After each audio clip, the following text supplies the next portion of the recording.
Soy el ingeniero Francisco Martínez, docente que va a estar a cargo del módulo de Estadística Aplicada, el cual se va a desarrollar del 24 de julio al 21 de agosto.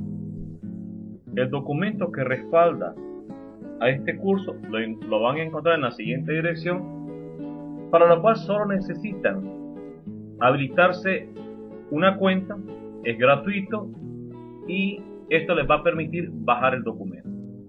Bien, ¿qué vamos a desarrollar o qué vamos a tratar en el curso?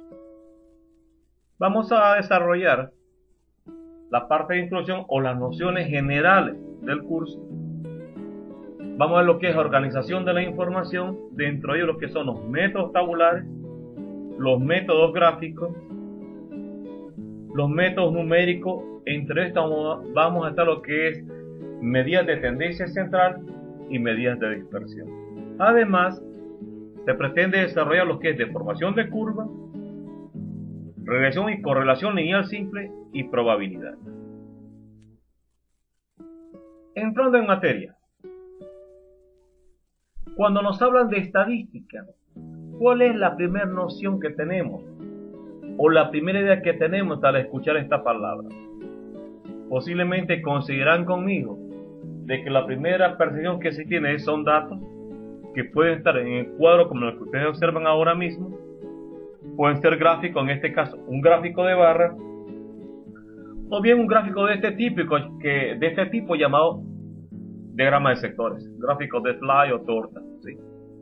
Ahora bien, la estadística como ciencia se parte en dos grandes ramas: la estadística descriptiva, la cual tiene como propósito mostrar la información de forma sencilla, aprehensible, entendible a los humanos. Y para eso hace uso de métodos. ¿Qué métodos utiliza la estadística descriptiva para cumplir este propósito? Utiliza los métodos tabulares, los métodos gráficos y los métodos numéricos. Indistintamente del método que se hable, en este caso, estos tienen que cumplir ciertas características, como ser de fácil manejo, mostrar la máxima cantidad de información contenida en los datos y presentar la información de una forma estética. La otra rama de la estadística es la estadística inferencial. Esta tiene como propósito cuantificar la duda o incertidumbre de la información. Y para ello hace uso de un único método, que es el método probabilístico. En la realidad lo que vemos es una combinación de ambas ramas. Es decir, usamos tanto estadística descriptiva o estadística inferencial. ¿De qué va a depender eso?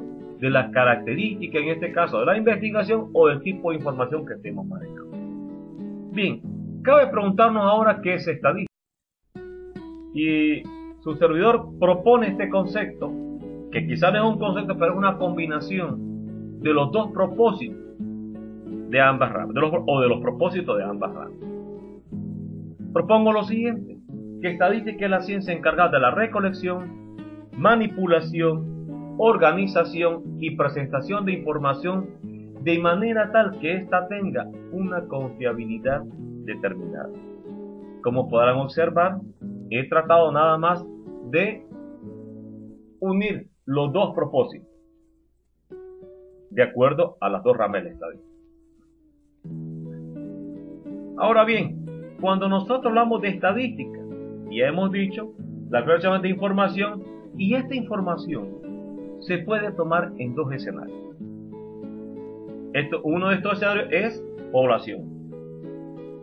¿Cómo se entiende población en estadística? Hablamos de población de seres vivos, hablamos de población de cosas que no son seres vivos. Va a depender de qué nos esté proporcionando información, y eso es una población.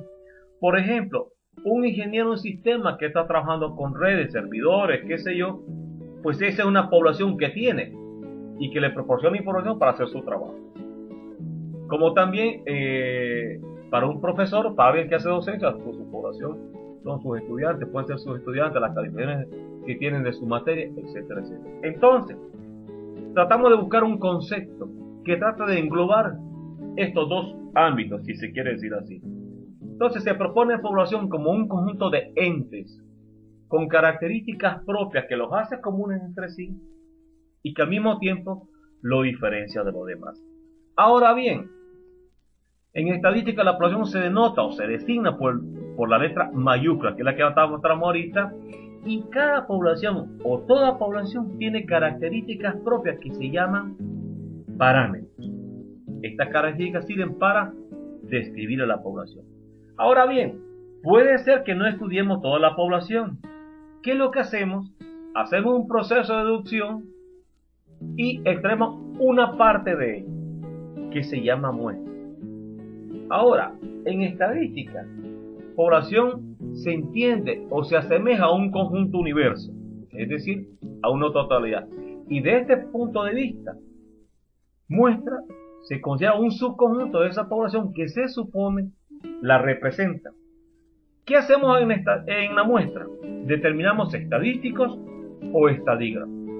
Ahora, en este proceso de determinación de muestra entran las llamadas técnicas de muestreo.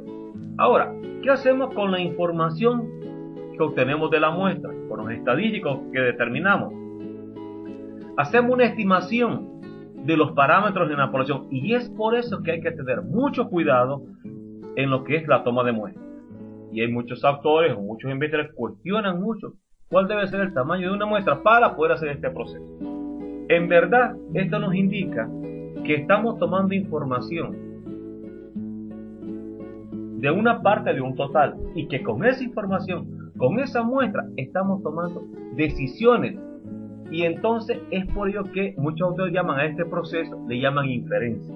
Es decir, inferimos con información de la muestra a la población. Este es el caso clásico que hace el médico cuando nos manda a tomar un análisis de sangre en el cual se nos hace química sanguínea, supóngase. El laboratorista corre el análisis, se lo pasa al médico, el médico lee y nos infiere a nosotros, diciéndonos su condición está. ¿De acuerdo a qué? A la información que le ha proporcionado el laboratorista. Pero el laboratorista no tomó toda la sangre de nosotros. Uno, porque no se puede hacer.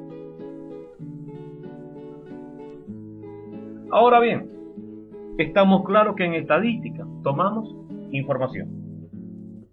Esta información solamente se puede tomar en dos escenarios. Uno de esos es población. Si este es el caso, estamos usando o haciendo uso de una técnica llamada censo. ¿Qué es censo? Es la enumeración de todas las unidades de análisis que están conformando a una población. De hecho, objeto de estudio.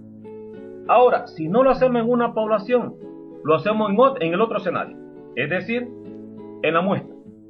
Y si hacemos esto, entonces usamos una técnica que se llama muestreo, entendiendo esto como el proceso a través del cual se deriva un tamaño de muestra de una población. Ahora bien, en función de cómo se haga el muestreo, es decir, en casos que no estudie la población completa, se dividen o existen dos tipos de muestreo. Muestreo probabilístico, que es aquel que hace uso del azar. ¿Para qué? Para deducir el tamaño de muestra. En verdad, para seleccionar las unidades de análisis de la muestra. Los principales exponentes de muestreo probabilístico son los siguientes, que son la base para cualquier tipo de muestreo por si acaso. Muestreo aleatorio simple, muestreo aleatorio proporcional y muestreo aleatorio estratificado. Si bien es cierto, existen otros tipos de muestreo, pero estas son las bases para cualquier tipo de muestreo probabilístico. El otro tipo de muestreo es el muestreo no probabilístico. En este caso, la muestra se toma por cualquier mecanismo no aleatorio, es decir, por criterios arbitrarios.